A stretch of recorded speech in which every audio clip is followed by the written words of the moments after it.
The State Bank of India has requested the Supreme Court to extend the deadline till June 30th for giving information about electoral bonds to the Election Commission. Remember, the Apex Court, in a historic judgment last month, had struck down the electoral bond scheme and had told the SBI to give the information to the Election Commission by March 6th. So in the next 48 hours, that deadline was to end. The SBI approached the Supreme Court and it has been given an extension. Let me bring in Sunil Prabhu. Sunil, give us the details, please. Well, as you rightly reported, I think the Supreme Court has been approached by the State Bank of India because of the grounds that, there are over 22,000 applications in terms of electoral bonds, and double that, it's around 44,000 which have to be correlated because when they issued the bond and when it was in cash by the political party, they were kept at two different places and they weren't in two different silos, as they argued before the Supreme Court, and it would require a lot of paperwork to correlate the two, and that's the reason for why they're asking that to be submitted by the 30th of June for an extension. We'll have to wait and see whether the Supreme Court will adhere to this. This was decided by a 5-judge bench and held it unconstitutional. They were very, very firm when they said that there can be no secrecy involved in those people who had contributed and had wanted this to be made public by the 13th of March, well ahead of that electoral process that is going to be underway to ensure that everybody knows who the funders are, whether what exactly was the amount that was given by a particular person. It requires, of course, a lot of data analysis because it's not necessary that a particular company, the individual who had bought an electoral bond would be able to correlate it with the political party. It requires a little bit of data analysis and data crunching, which will have to be done. But nevertheless, the fact of the matter is that an attempt of transparency and accountability in the electoral system was envisaged by the Supreme Court.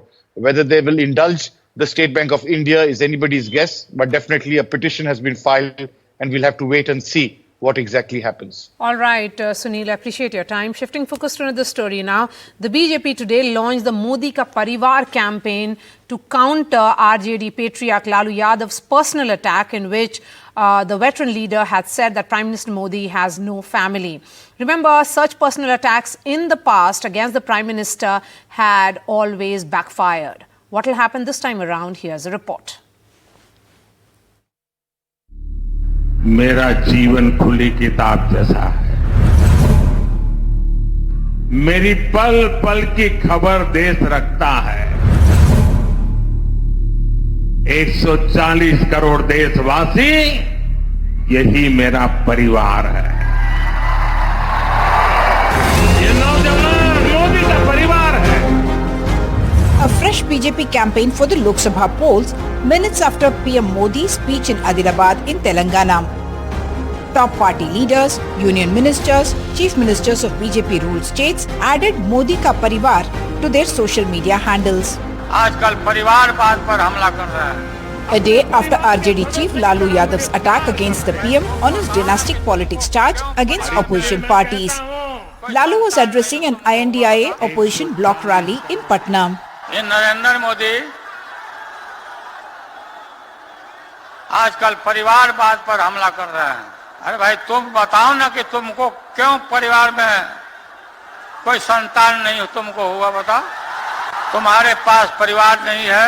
आज देश की करोड़ों बेटियां, माताएं, बहनें, यही मोदी का परिवार है। आज देश का हर गरीब, ये मेरे परिवार है। जिसका कोई नहीं है, वो भी मोदी के हैं और मोदी उनका है। आज पूरा देश एक सुर में कह रहा है, नेने मोदी कुटुंबम, नेने नेने।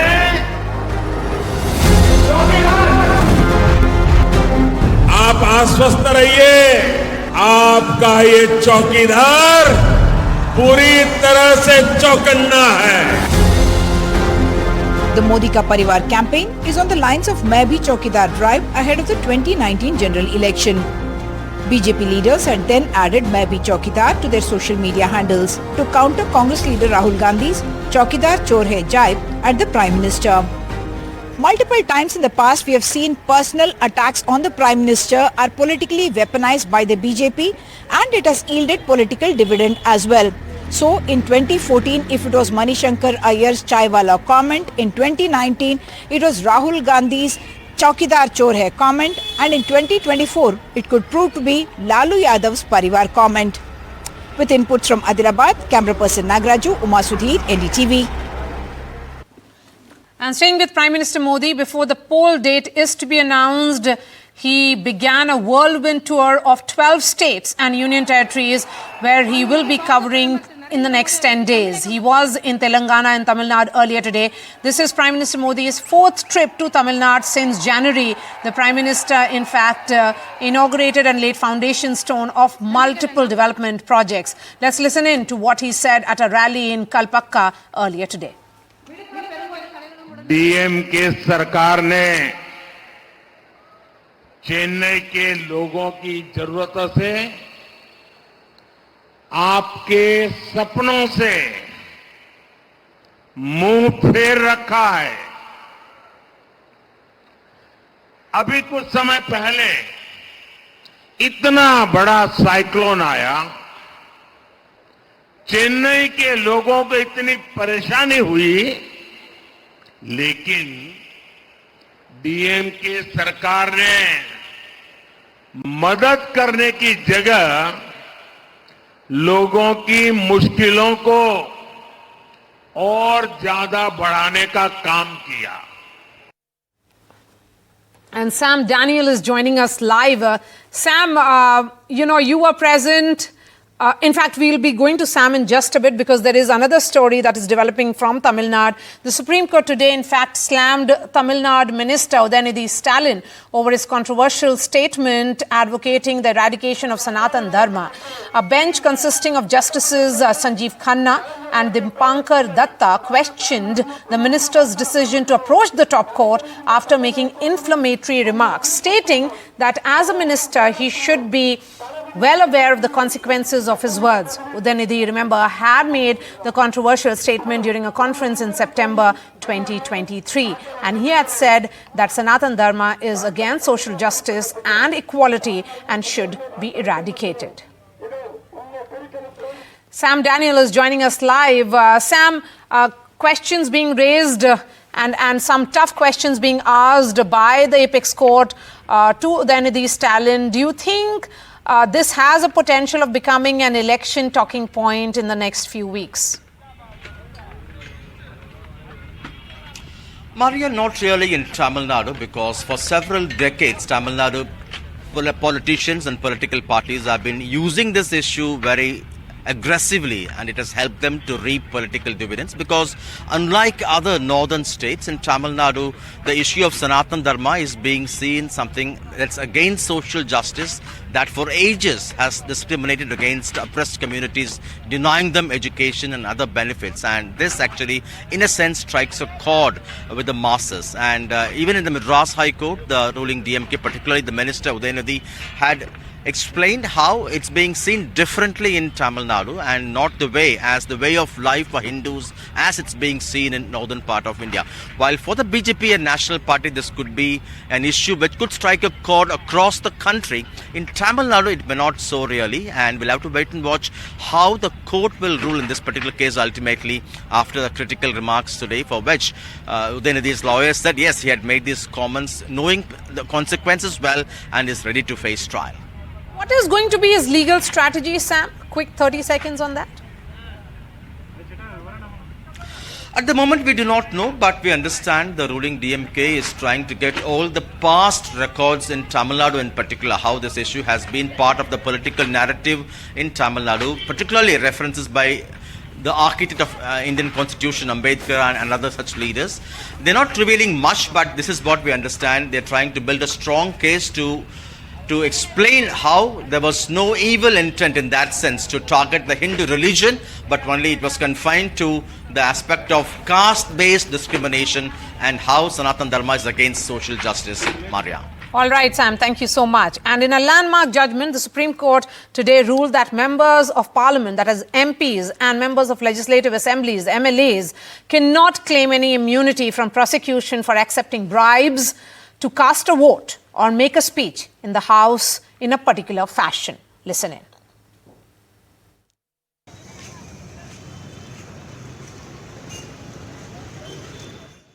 In a landmark Supreme Court ruling that will end free run for members of parliament and MLAs inside the legislature, the top court on Monday ruled that there will be no legal immunity for any lawmakers if they have taken a bribe. A 7-judge bench of the Supreme Court headed by Chief Justice of India D.Y. Chandrachud unanimously ruled that taking a bribe is an independent crime and a lawmaker can be prosecuted if he or she has voted after taking money. Corruption and bribery of members of the legislature erode the foundation of Indian parliamentary democracy. It is destructive of the aspirational and deliberative ideals of the Constitution and creates a polity which deprives citizens of a responsible, responsive and representative democracy. In a strongly worded verdict, the top court said lawmakers in parliament and state legislatures are not immune from prosecution in bribery cases. It added that bribery is not protected by parliamentary privileges. Corruption and bribery by legislatures destroy the functioning of Indian parliamentary democracy. The court ruled, adding that an MLA taking a bribe to vote in a Rajya Sabha elections is also liable under the Prevention of Corruption Act. The verdict set aside a 1998 judgment in which a 5-member constitution bench had upheld the immunity for lawmakers in cases where MPs or MLAs take bribes for a speech or a vote in the House. Among the first to welcome the judgment was the Prime Minister Narendra Modi, who called it a great judgment that will help in cleaning politics, a point endorsed even by the opposition. This is a historic judgment, and I'm glad that the Supreme Court has removed the earlier anomaly in the law. It is inconceivable, consistent with a vibrant democracy, that the representatives of the people in the highest forum of democracy can absolve themselves of the charge of corruption and bribery. ये निर्णय बरबस हमें इस बात की याद दिला देता है कि न्यायालय के द्वारा सिद्ध नोट के बदले वोट का एकमात्र उदाहरण, सबसे पुराना उदाहरण 1994 झारखंड मुक्ति मोर्चा रिश्वत कांड। झारखंड मुक्ति मोर्चा के 3 सांसदों ने रिश्वत ली थी और वो पैसे भी बरामद हो गए थे, वो लेकर तत्कालीन कांग्रेस सरकार को बचाया था। With no more special privileges for lawmakers, they will have to be extremely careful and ensure greater probity in public life, and that the law applies equal to all. With camera person Karan Patra, Sunil Prabhu, NDTV. The Jal Jeevan mission, which was started across the country in 2019 with the target that tap water should be supplied to every household within 3 years. But even after 5 years, many villages across Bhopal are still craving for water. Here's a special report by Anurag Dwari and Izhar Khan. On paper, the Har Ghar Nal Jal Yojana, the ambitious Modi government scheme to provide all rural households in India with potable water connections by 2024, is already a success in and around Madhya Pradesh's capital Bhopal. On the ground, the reality is this. In the Kuthar village, that falls under the Bhopal district, roads have been dug up for close to a year, but there are no taps and there certainly is no piped water. एक वर्ष हो गया है, गांव में, पूरे गांव में नाली खुदी पड़ी हुई है, जिनमें आए दिन लोग बाग गिरते रहते हैं और हवा में पूरी पाइप लटकी हुई है। हमारे यहाँ सिर्फ हवा में नलकियां लगी हुई हैं, टंकी बन गई है, लेकिन बोर नहीं हुआ है अभी तक। भाई पानी कहाँ से भराएगा उसमें? प्रत्येक घर में 1,000 रुपए महीना देकर जो जिनके पर्सनल बोर हैं उनसे लोग नलकी लगा कर घरों में पानी की व्यवस्थाएं कर रहे हैं। मेरे गांव में लगभग 1800 के लगभग आबादी है। यहाँ पूरे गांव पानी के मारे परेशान है। दूर दूर से जिनके पास जो 1000 रुपए महीना नहीं दे पाता है वो दूर से पानी लेकर आते हैं पीने के लिए। Other villagers in the vicinity claim they have complained about the lack of infrastructure on the ground, but nothing has been done by the government. 1 साल पहले पाइपलाइन डाली है, आज तक नल लगा नहीं है, खाली पाइपलाइन डाल के वो भी टूट के गिर रही हैं। कुछ नहीं हुआ आज तक। 181 पे कंप्लेंट की, वो भी कहते हैं साहब ये काम हो रहा है, कोपरा डाल रहे हैं, हम ये कर रहे हैं, पाइप डालेंगे, लेकिन हुआ कुछ नहीं आज तक। There are a total of 231 Gram Panchayats in Bhopal. Tap water has reached to 68 Gram Panchayats so far as per the government records. While 107 Panchayats still don't have tap water, and against to point out this is government data not corroborated independently from each Panchayat. The MP government minister in charge calls this is a minor problem. काम बहुत अच्छा चल रहा है, कहीं कहीं कुछ गड़बड़ियां हमको नजर आई थी, उसको लेकर के हमने जैसे ही मंत्रालय में बैठी, उसको लेकर के मैंने पूरी समीक्षा लगातार कर रही हूँ, जिले जिले जा रही हूँ। 60% काम हमारे पीएचई विभाग में हो गए हैं, 40% काम अभी हमारे शेष हैं। हो सकता है वो हमारे 2025 तक पूरे ये काम हम कंप्लीट करने की ओर पे हैं। आपने जैसा कहा कि आपके ये पीएचई विभाग में रोड खुदे हैं, ये बात मेरे संज्ञान में भी है। विभाग के माध्यम से निर्देश किया है कि जो भी रोडों को तोड़ेंगे उसको आप लोग स्वतः बनाएं, और यदि नहीं बनाते हैं तो मैंने विभाग को ये भी निर्देश की हूँ कि ठेकेदार की राशि उतनी राशि रोक करके हम वो राशि पंचायत को प्रोवाइड कराएंगे। The big question now is, can the government deliver actual infrastructure and do it on time? In Bhopal, with camera person Raju Batham and Izhar Khan, Anurag Dwari for NDTV. The Jharkhand High Court has taken suo motu cognizance of a shocking incident involving the sexual assault of a 45-year-old Spanish tourist who was on a motorbike tour with her husband near Dumka in Jharkhand. So far, 3 arrests have been made. The NCW team has also visited Dumka.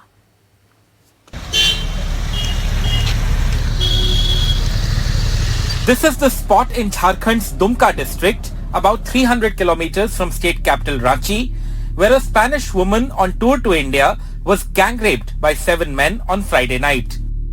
Forensic and CID teams from Ranchi have inspected the spot and collected evidence. But over 72 hours later, just 3 of the accused have been arrested. सबकी गिरफ्तारी अविलंब करना और साथ ही साथ कड़ी सजा दिलाना अभियुक्त का एक दुर्भाग्यपूर्ण घटना है, शर्मसार करने वाली घटना है। इसमें जितनी निंदा करें उतनी कम है।